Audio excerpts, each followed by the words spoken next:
Beaches or mountains, cats or dogs, and now Barbie or Oppenheimer. If you're on the internet, you cannot escape this question. Both movies released this weekend. Barbie is doing better overall, but in India, Oppenheimer has pulled ahead. Just one problem though. The movie has offended people in India, including Information and Broadcasting Minister Anurag Thakur. He's upset with the censor board. He wants a certain scene to be deleted. Which scene? Well, time for some context and therefore spoilers. Around 20 minutes into the movie, there is an intimate sequence, a sex scene. It involves Oppenheimer and his mistress. Midway through the scene, the woman gets up and walks over to a bookshelf. She picks up a book. It's the Bhagavad Gita, a Hindu religious text. Now, Oppenheimer could read Sanskrit. He often quoted from the Bhagavad Gita. In this scene, the woman asks him to read from it. He does so, and the intimate sequence resumes. Now, I have to tell you this. This is the PG-13 description of what happened. That's parental guidance for viewers under 13 years of age. The real version is rated R.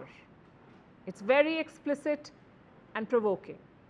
And a lot of people on social media are not happy about it. They say the movie is an insult to Hinduism. Clearly, the government feels the same way. Let's look at the technicalities first. Oppenheimer is rated R in Western countries, meaning it is restricted for children and teenagers. But in India, the movie is rated UA. What does that mean? UA means unrestricted public exhibition. Children above the age of 12 can watch it alone. What explains this contrast in ratings? Well, the makers of the film made some cuts for India, some voluntary cuts. And thanks to those cuts, the movie got the UA rating. But the Bhagavad Gita scene stayed in. Clearly, the makers and the censor board thought it was fine. But does the audience agree? Well, this is where public opinion is divided. One section says, what is the big deal? It's just art, watch it and forget it, move on. Another section says, it's religion and faith. You cannot use art as an excuse to insult it. So which side is right? I think we can all agree that freedom of expression is not limitless. Your words have consequences. Your actions have fallouts. So the line must be drawn somewhere. The only question is where. Is combining nudity and the Bhagavad Gita beyond that line? Well, for many Indians, yes, it is. There are thousands of people who read the Gita every day, who live by its lessons, or at least try to, who consider it pure and inviolable. For them, this is an insult. It's like demeaning their belief system. Does that mean we should censor this movie? Well, the government certainly thinks so. They seem to be keen on it. Reports say some officials at the censor board could be in trouble. The government wants to know why this scene was not removed from the film. We'll have to wait for their explanation. In the meantime, let's focus on the filmmakers. They chose self-censorship in India. No one asked them to snip or blur anything. The makers did it themselves. Why? Because they wanted to reach more people, a wider section of the audience. They wanted fewer restrictions. Why not do the same for the Bhagavad Gita scene? It has zero impact on storytelling. The makers wanted to show Oppenheimer's proficiency in Sanskrit, his interest in the Gita, great. But why do that in the middle of a sex scene? I'm sure he read the Gita elsewhere too. So the makers made a conscious choice. They decided to fetishize a holy book. It was the Bhagavad Gita in this movie. Could it be the Bible or the Quran in the next one? And I wonder how that will go. Our question is quite simple. What is the point of this? Is it just to insult and provoke? Because this scene is not fundamental to the story. It doesn't question religious dogmas or customs. Neither does it pose any important questions. It's just there for the sake of it.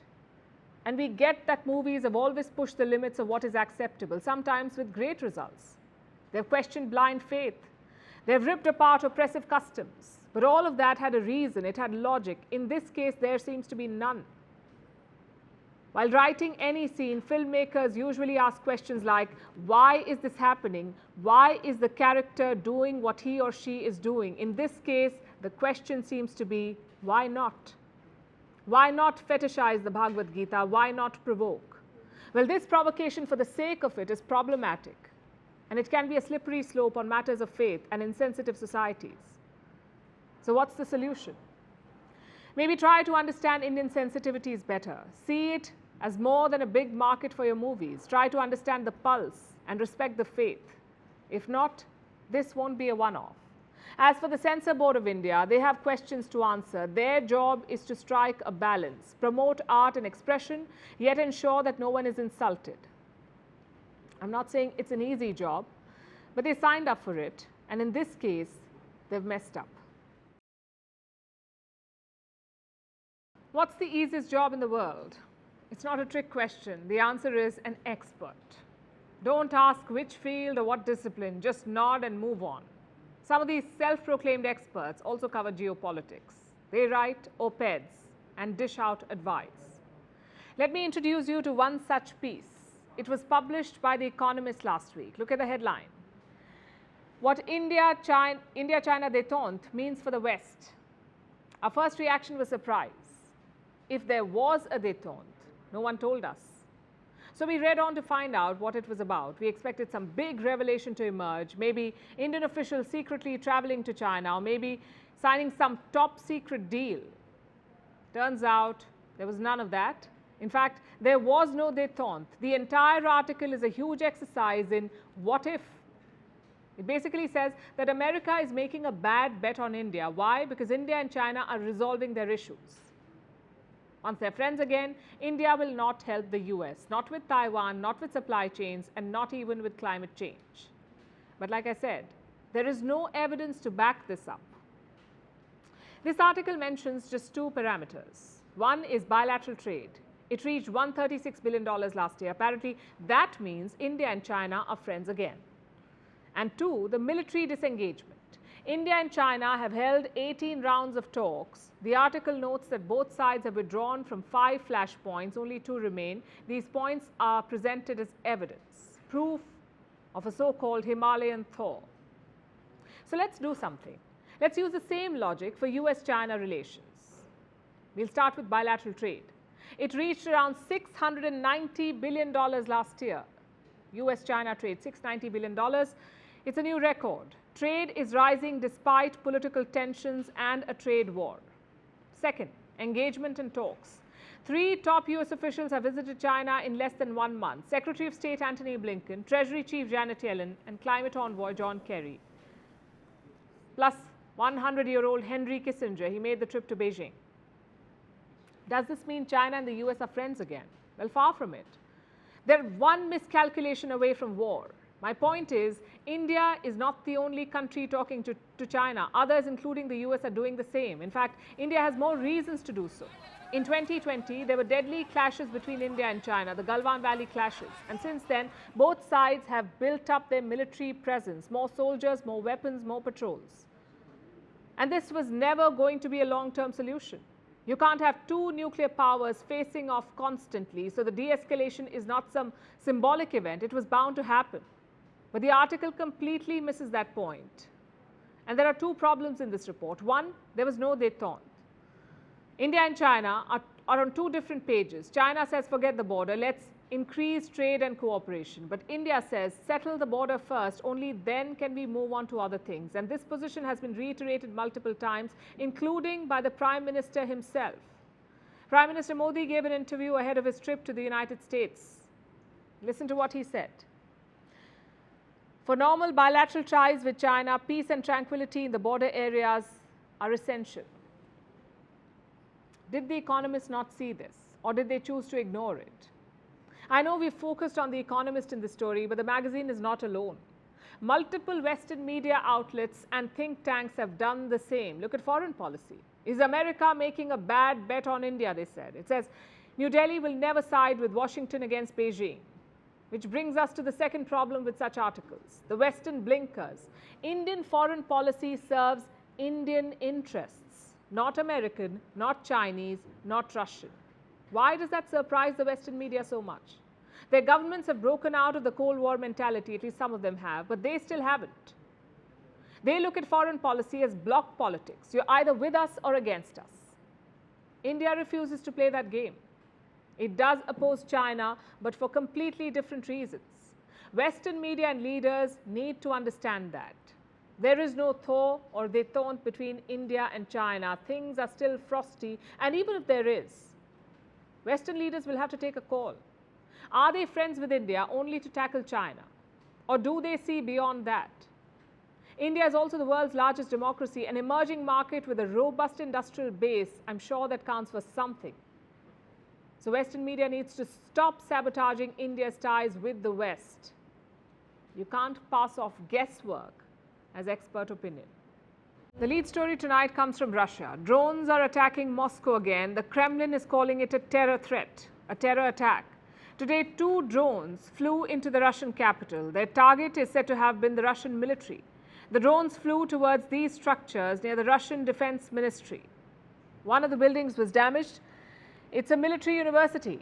The damage was not severe. There were no casualties, but the attack is audacious. It led to panic. I was asleep but woke up because of an explosion. Everything had started to shake. It felt like the whole building had come down. I looked out of the window. I live in the neighboring building on the side where there's less damage.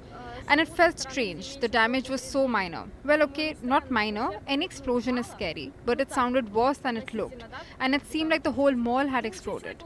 After that, I looked online and saw the amount of damage from this side. And we came and had a look from here. This was an eyewitness account. They say it was scary, and perhaps that was the plan all along. That was the idea, spreading fear among Russians. Moscow says the drones were intercepted and such attacks are becoming too frequent. The first such incident was reported in the month of May. There was a drone attack on the Kremlin. Since then, more drones have flown towards Moscow. And who is the attacker? Well, no side has taken responsibility, but Russia blames Ukraine for what's been happening. Today, the declaration was made on Russian television. An attack by Ukrainian drones was prevented in Moscow in the early hours of this morning. The Defense Ministry states there were 2 drones. Specialists managed to jam them and the drones crashed without reaching their targets. No one was injured. Moscow Mayor Sergei Sobyanin noted the intercepted drones crashed into 2 uninhabited buildings. No major damage. What did the Kremlin say? Well, a journalist asked Putin's spokesperson. The response was unambiguous. Moscow vowed to keep the fight in Ukraine going. Listen to this. On the Moscow drone attack, will there be any response from Russia against objects in Ukraine? The special military operation is continuing. It will go on, and its goals must be achieved. He's talking about Moscow chasing goals. Is Poland part of those goals? We ask because of the developments this weekend. The Russian president had a visitor, Alexander Lukashenko, the president of Belarus. Lukashenko has been a loyal ally of President Putin. He's hosting Russian nukes.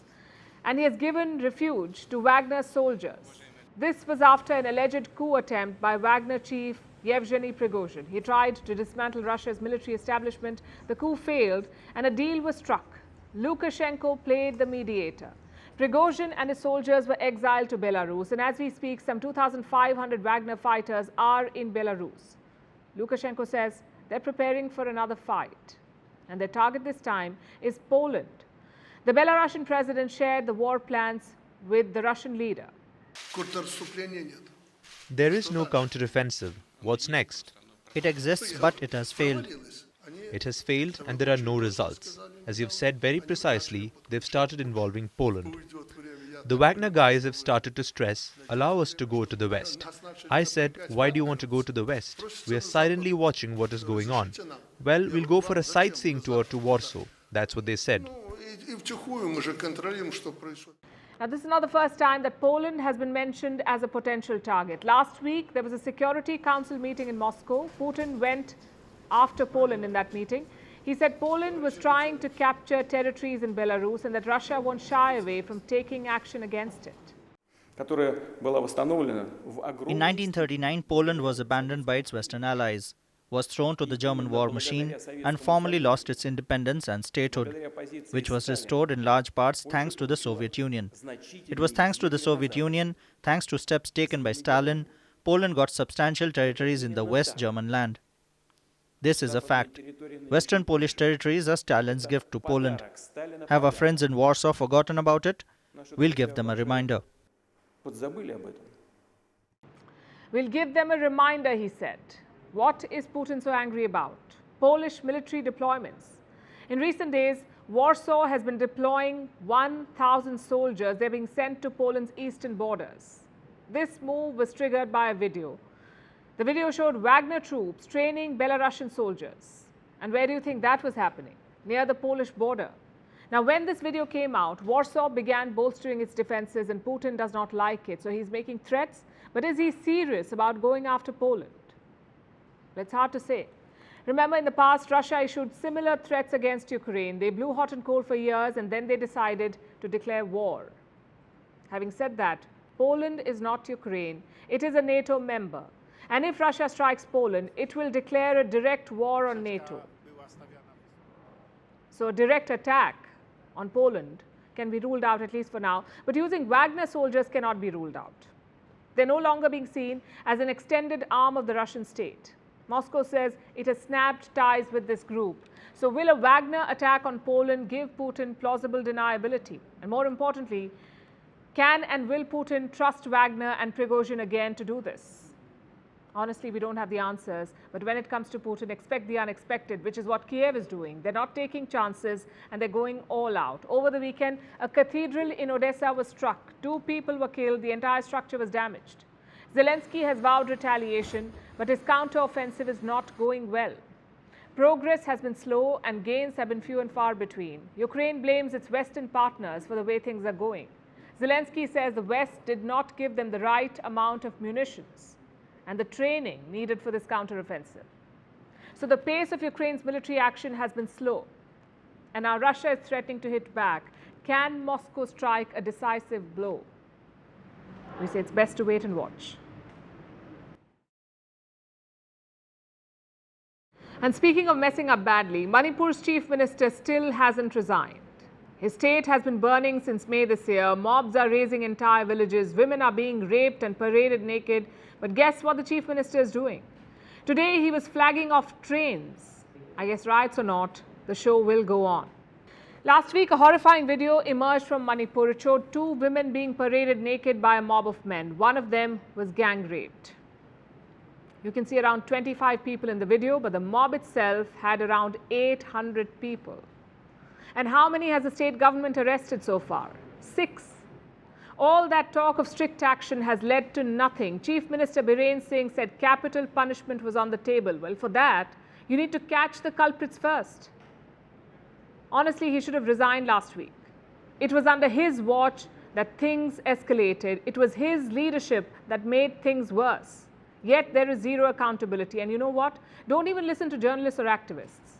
Listen to your own party lawmakers. A BJP MLA from Manipur has written an opinion piece about the violence. Let me quote from what he said. A biased government anywhere is detrimental to peace, and although such bias was always present in some degree in Manipur, it accentuated under the current chief minister.